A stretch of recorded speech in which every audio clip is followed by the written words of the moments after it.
High மக்களே, இன்றைக்கி நம்ம வந்துட்டு சன்னா மசால் வீட்டில் எப்படி சிம்பிளாக செய்கிறதுன்னு சொல்ல போகிறோம். வெங்காயம் தக்காளி நல்லா கட் பண்ணி அதை எண்ணெயில் போட்டு நல்லா வதக்கி கொஞ்சம் உப்பு போட்டு வதக்கி எடுத்துருங்க. அப்போ தான் அந்த உப்பு வந்து அதில் நல்லா மிக்ஸ் ஆகிருக்கும். வதக்கி எடுத்து வச்சுக்கோங்க.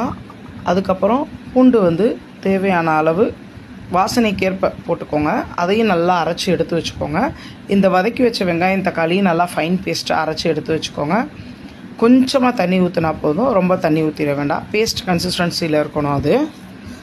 அண்டு ரெண்டையும் பிளெண்ட் பண்ணி எடுத்து வச்சுட்டு இப்போ ஒரு கடாயில் கொஞ்சம் நெய் கொஞ்சம் ஆயில் விட்டு அதில் ஒரு பிரிஞ்சி இலை, ஒரு ஏலக்காய், கொஞ்சம் முந்திரி பருப்பு தேவைப்படுறவங்க போட்டுக்கோங்க, இல்லைன்னா வேண்டாம், ஒரு பட்டை, மூணையும் நல்லா வதக்கிட்டு இந்த அரைச்சி வச்ச பூண்டை ஃபஸ்ட்டு போட்டு நல்லா